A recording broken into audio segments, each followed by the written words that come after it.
नमस्कार, स्वागत है आप सभी का डीडी न्यूज के इस खास सब बुलेटिन एक्सप्रेस 100 में, जहां हम आपके लिए लेकर आते हैं राजनीति, मनोरंजन, देश, दुनिया, खेल और व्यापार जगत की सभी बड़ी खबरों को एक्सप्रेस यानी फटाफट अंदाज में। मैं हूं आंचल गुलाटी कुंवर। तो आइए देखते हैं खबरों को तेज रफ्तार के साथ। प्रधानमंत्री नरेंद्र मोदी ने राष्ट्रपति भवन से इंडिया गेट तक सेंट्रल विस्टा के कर्तव्य पथ का लोकार्पण किया। हजारों लोग बने ऐतिहासिक पलों के साक्षी।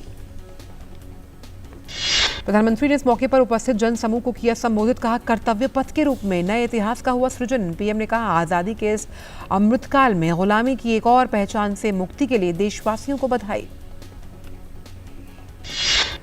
प्रधानमंत्री ने इंडिया गेट पर नेताजी सुभाष चंद्र बोस की 28 फीट ऊंची प्रतिमा का किया अनावरण। जेट ब्लैक ग्रेनाइट पत्थर से बनी नेताजी की अब तक की ये विशालतम प्रतिमा। प्रधानमंत्री ने कहा कि देश ने उसी स्थान पर नेताजी की मूर्ति की स्थापना करके आधुनिक सशक्त भारत की प्राण प्रतिष्ठा की, जहां गुलामी के समय ब्रिटिश राजसत्ता के प्रतिनिधि की प्रतिमा लगी हुई थी। प्रधानमंत्री ने कहा कि अगर देश नेताजी सुभाष चंद्र बोस की परिकल्पना पर चलता है तो भारत अभूतपूर्व ऊंचाइयों पर पहुंच जाएगा।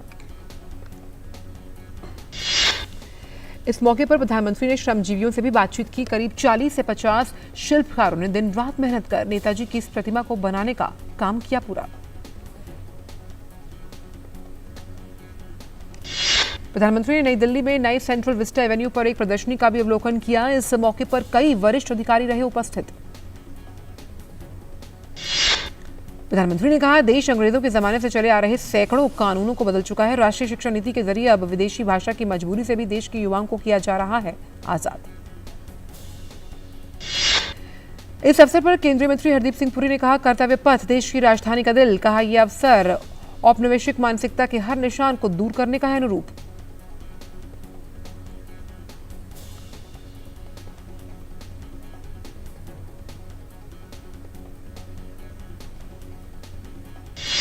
इस मौके पर सांस्कृतिक कार्यक्रम का भी हुआ आयोजन। कई प्रसिद्ध संगीतकारों ने दी रंगारंग प्रस्तुति। राष्ट्रपति द्रौपदी मुर्मू आज प्रधानमंत्री टीबी मुक्त भारत अभियान का शुभारंभ करेंगी। 2025 तक देश से टीबी मुक्त करने का लक्ष्य, जिसके तहत टीबी उन्मूलन के मिशन को फिर से किया जा रहा है जीवंत।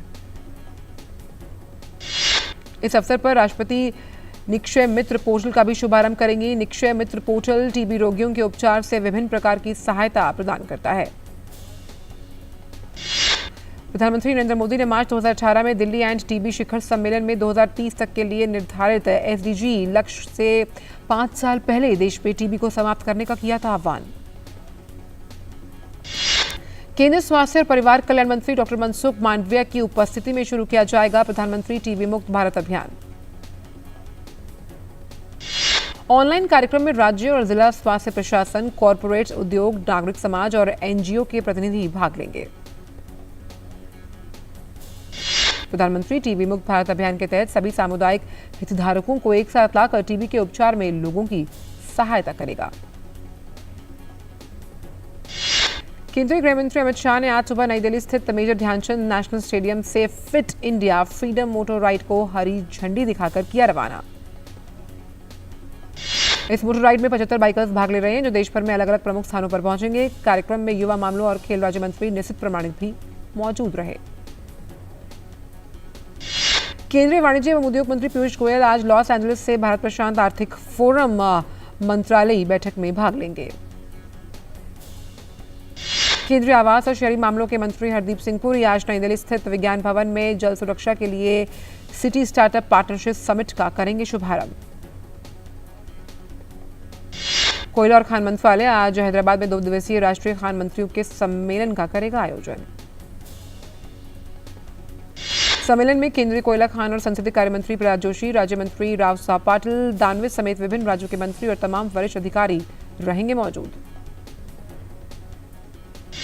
रेल मंत्री अश्विनी वैष्णव ने कहा, सरकार जल्द ही रेलवे की खाली जमीनों पर अस्पतालों का निर्माण कराएगी। कहा, इस दिशा में सरकार गंभीरता से कर रही है काम। लद्दाख में लंबे समय से भारत और चीन के बीच चल रहे सीमा गतिरोध को सुलझाने में बड़ी कामयाबी मिली। रक्षा मंत्रालय ने कहा, भारतीय और चीनी सैनिकों ने Gogra hot spring patrolling point 15 के क्षेत्र से पीछे हटना शुरू किया। कल भारत चीन और कोर कमांडर स्तर की बैठक के 16वें दौर में बनी सहमति के अनुसार ये कदम उठाया गया। दोनों देशों ने संयुक्त बयान जारी कर इस बारे में दी जानकारी। भाजपा के राष्ट्रीय अध्यक्ष जेपी नड्डा आज से रायपुर के 4 दिवसीय दौरे पर रहेंगे। नड्डा वहीं पार्टी कार्यकर्ताओं और नेताओं को करेंगे संबोधित। राजस्थान की अशोक गहलोत सरकार आज जयपुर में 100 दिवसीय शहरी रोजगार गारंटी योजना की करेगी शुरुआत।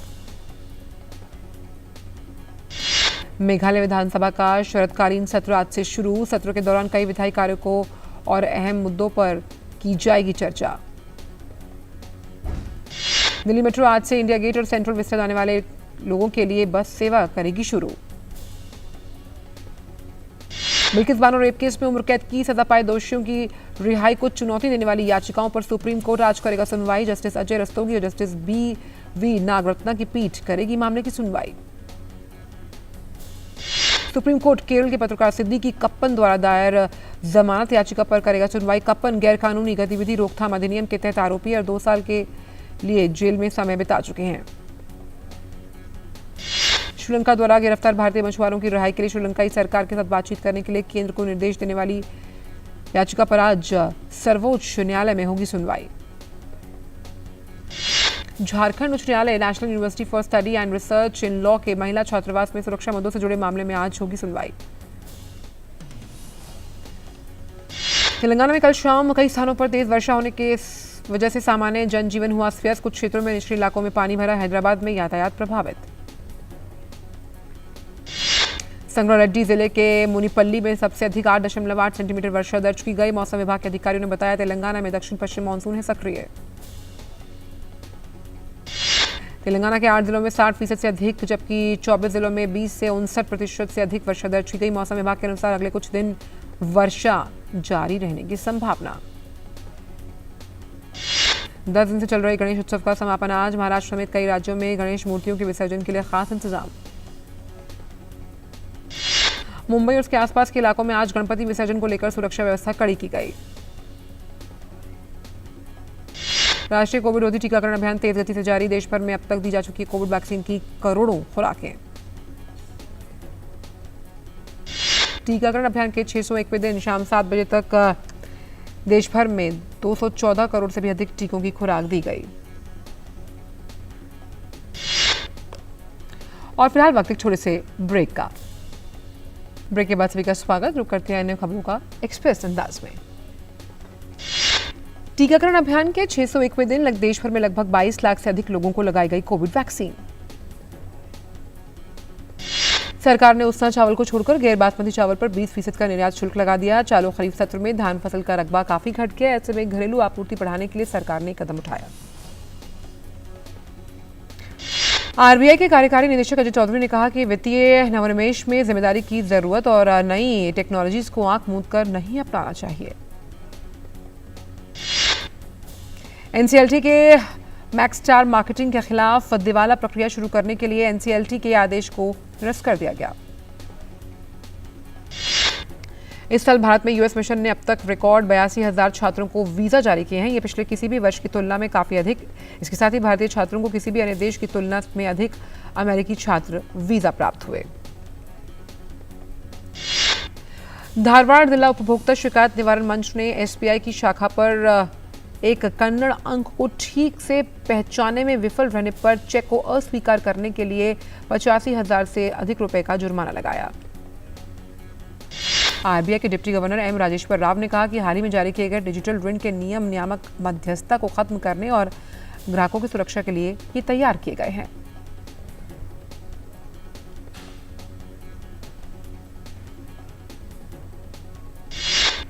राव ने उद्योग निकाय एसोचैम द्वारा आयोजित कार्यक्रम में कहा कि हाल ही में तीसरे पक्ष की बेलगाम भागीदारी, भ्रामक बिक्री, डेटा गोपनीयता का उल्लंघन, अनैतिक वसूली प्रथाओं और अत्यधिक ब्याज दरों के कारण आरबीआई ने डिजिटल कर्ज को विनियमित किया।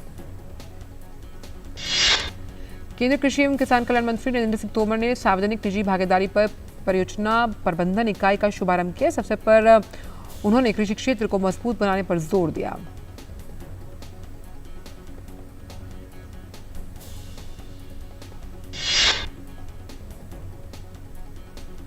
वहीं खनिज रियायत नियम है 1960 के जो 68 प्रावधान है उन्हें अपराध की श्रेणी से बाहर किया गया है।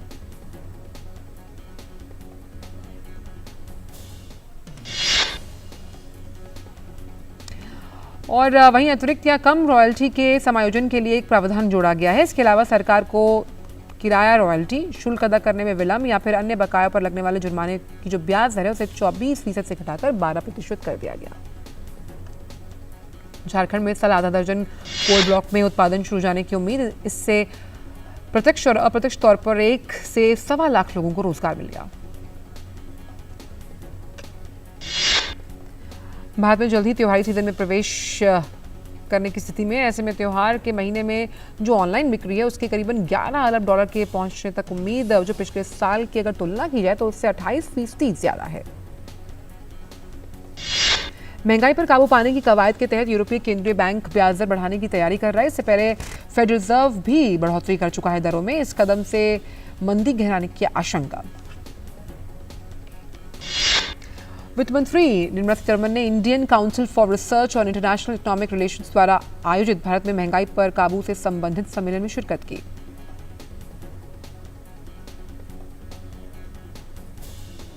वित्त मंत्री ने सम्मेलन को संबोधित करते हुए कहा कि केंद्र सरकार लगातार महंगाई को रोकने के लिए प्रयास कर रही है और उन्होंने ये भी कहा कि यूक्रेन और रूस के बीच जारी युद्ध के कारण दुनिया भर में कच्चे तेल की कीमतों में भारी वृद्धि, लेकिन हमने ज्यादा से ज्यादा कोशिश की है कि लोगों पर इसका भार न पड़े।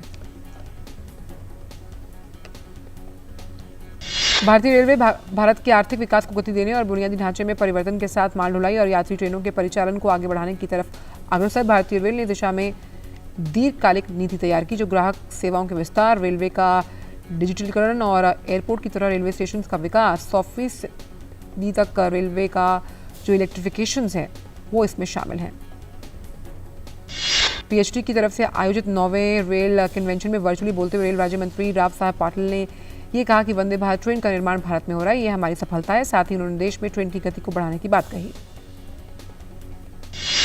ब्रिटेन की महारानी एलिजाबेथ का 96 साल की उम्र में निधन हो गया। स्कॉटलैंड के बाल्मोरल कैसल में उन्होंने अंतिम सांस ली। बीमारी की वजह से महारानी बाल्मोरल महल में रह रही थी। ब्रिटेन की महारानी एलिजाबेथ द्वितीय के निधन के बाद ब्रिटेन के नए महाराजा प्रिंस चार्ल्स ने बयान जारी किया। 73 वर्षीय चार्ल्स ने कहा, मेरी प्यारी माँ महामहिम महारानी का निधन मेरे और मेरे परिवार के सभी सदस्यों के लिए सबसे बड़ा दुख का क्षण। उन्होंने एक बयान जारी कर कहा कि हम एक महान साम्राज्ञी और एक बहुत प्यारी मां के निधन पर गहरा शोक व्यक्त करते हैं। मुझे पता है कि पूरे देश, राष्ट्रमंडल, दुनिया भर के अनगिनत लोगों द्वारा गहराई से उनकी कमी महसूस की जाएगी। चार्ल्स ने कहा कि शोक और बदलाव की इस अवधि में महारानी को मिले व्यापक सम्मान और गहरे स्नेह से उन्हें और उनके परिवार को सांत्वना और बल मिलेगा। राष्ट्रपति द्रौपदी मुर्मू ने ब्रिटेन की महारानी एलिजाबेथ द्वितीय के निधन पर दुख जताया। राष्ट्रपति द्रौपदी मुर्मू ने ट्वीट करते हुए कहा कि ब्रिटेन की एलिजाबेथ द्वितीय के निधन के वजह से विश्व ने एक महान शख्सियत को खो दिया। प्रधानमंत्री ने भी ब्रिटेन की महारानी एलिजाबेथ द्वितीय को भावभीनी श्रद्धांजलि दी। अमेरिकी राष्ट्रपति जो बाइडेन ने ब्रिटेन की महारानी एलिजाबेथ द्वितीय के निधन पर दुख जताते हुए ब्रिटिश दूतावास में शोक पुस्तिका पर हस्ताक्षर किए। संयुक्त राष्ट्र के महासचिव एंटोनियो गुतेरेस ने भी महारानी के निधन पर शोक व्यक्त किया। उन्होंने ट्वीट किया और कहा, मैं महारानी एलिजाबेथ द्वितीय के निधन से बहुत दुखी हूं। उन्होंने नेतृत्व और समर्पण के लिए उनकी दुनिया भर में प्रशंसा होती है। केंद्रीय मंत्री पीयूष गोयल ने ब्रिटेन की महारानी एलिजाबेथ द्वितीय के निधन पर शोक जताया। पीयूष गोयल ने कहा कि महारानी एलिजाबेथ द्वितीय की मृत्यु पर मैं यूनाइटेड किंगडम के लोगों के लिए शोक व्यक्त करता हूं। वह भारत की सच्ची दोस्त थी। ब्रिटेन की प्रधानमंत्री लिज ट्रस ने महारानी के निधन पर कहा कि ये देश और दुनिया के लिए एक बड़ा झटका। उन्होंने कहा, महारानी एक मजबूत चट्टान की तरह थी जिनके कारण आधुनिक ब्रिटेन का निर्माण किया गया था। मलेरिया के टीके की 3 प्रारंभिक खुराक के लिए 1 साल के बाद लगाई गई बूस्टर खुराक इस मच्छर जनित बीमारी के करीब 70 से 80% सुरक्षा प्रदान करने में सक्षम। द लॉन्सेट इन्फेक्शियस डिजीज जर्नल में प्रकाशित अध्ययन में बात सामने आई। ऑक्सफोर्ड विश्वविद्यालय के अनुसंधानकर्ताओं ने मलेरिया रोधी टीके R21 मैट्रिक्स M की बूस्टर खुराक लगाए जाने के बाद प्रतिभागियों पर किए गए 2B चरण के अनुसंधान के नतीजे किए साझा। इस टीके का license Serum Institute of India के पास है। वर्ष 2021 में पूर्वी अफ्रीकी बच्चों पर किए गए अनुसंधान में टीका मलेरिया के खिलाफ 12 महीने तक 77% सुरक्षा मुहैया कराने में प्रभावी था। लद्दाख क्षेत्र में लंबे समय से चल रहे भारत और चीन के सीमा गतिरोध को सुलझाने में मिली बड़ी कामयाबी। रक्षा मंत्रालय की ओर से कहा गया, भारतीय और चीनी सैनिकों ने Gogra hot spring patrolling point के क्षेत्र से पीछे हटना शुरू किया। यूरोपीय केंद्रीय बैंक ने महंगाई पर अंकुश लगाने के लिए नीतिगत ब्याज दर में सर्वाधिक 0.75% की बढ़ोतरी की। ईसीबी की संचालन परिषद की बैठक में ये फैसला लिया गया। ब्याज दर में भारी बढ़ोतरी करने का मकसद उपभोक्ताओं और कारोबार के साथ साथ सरकारों के लिए कर्ज देने को महंगा बनाना, ताकि खर्च में गिरावट आए, जिससे उपभोक्ता वस्तुओं के दाम में कटौती और लोगों को महंगाई के बोझ से राहत मिले।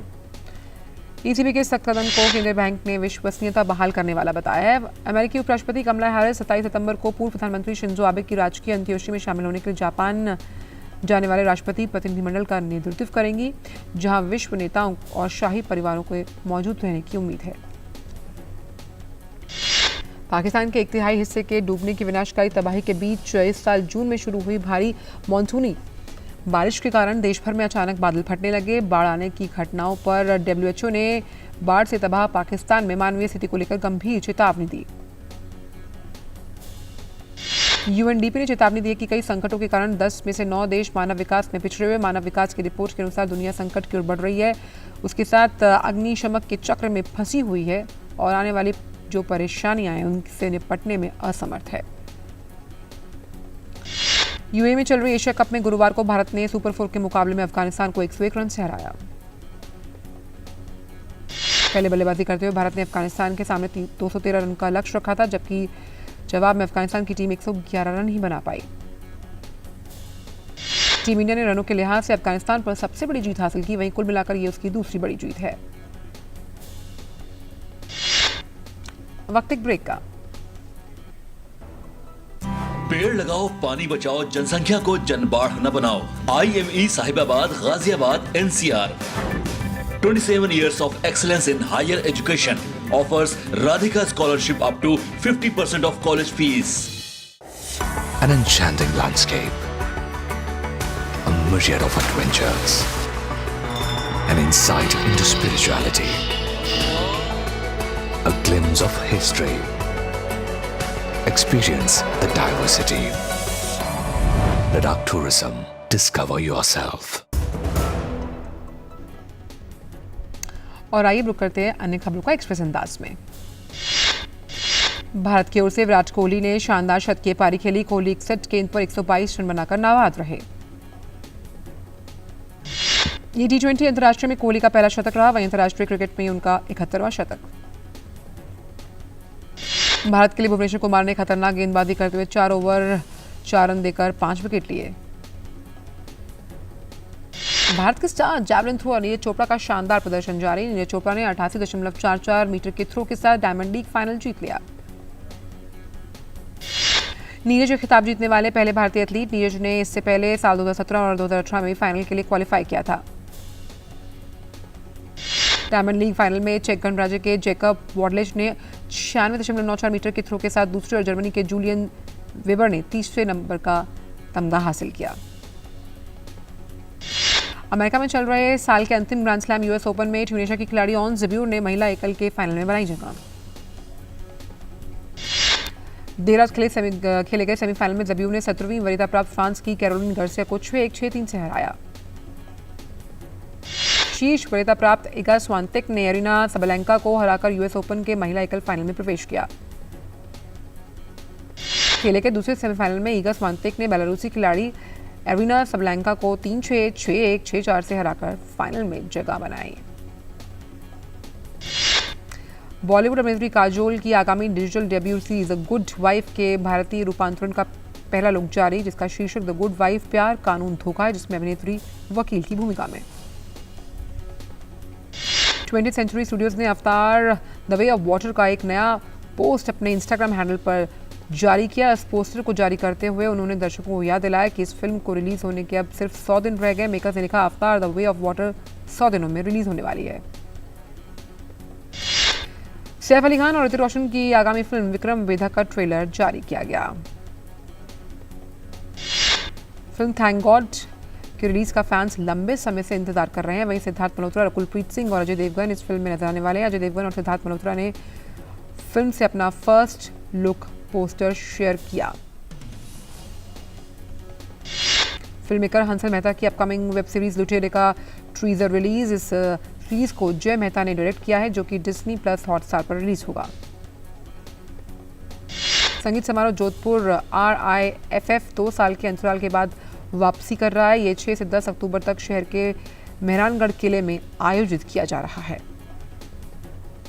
250 से अधिक कलाकारों की मेजबानी करते हुए इसका उद्देश्य राजस्थानी, भारतीय और वैश्विक मूल संगीत और उनके रचनाकारों के बीच सहयोग का प्रदर्शन करना। आगामी एक्शन राजनीतिक फिल्म गॉडफादर के निर्माताओं ने गुरुवार को दक्षिण अभिनेता नयनतारा के फर्स्ट लुक का पोस्टर अनावरण किया। नयनतारा राजनीतिक ड्रामा फिल्म में सत्यप्रिया जयदेव की भूमिका निभाती हुई नजर आएंगी। OTT प्लेटफॉर्म पर लोगों को हर दिन नए कंटेंट का इंतजार रहता है। ऐसे में आज यानी streaming platform Disney plus Hotstar ने 3 नई सीरीज की घोषणा की है। डिज्नी प्लस डे सेलिब्रेशन के मौके पर 3 शो लुटेरे, यूट्यूबर भुवन भाम की ताज़ा खबर और आर या पार का टीजर रिलीज किया गया। और ये साल शुरुआत से ही साउथ फिल्म इंडस्ट्री के लिए काफ़ी अच्छा रहा। SS राजामौली की RRR फिल्म को अब कोरियन भाषा में बनाए जाने पर विचार किया जा रहा है। एक्सप्रेस 100 में इतना ही। दीजिए इजाजत, नमस्कार।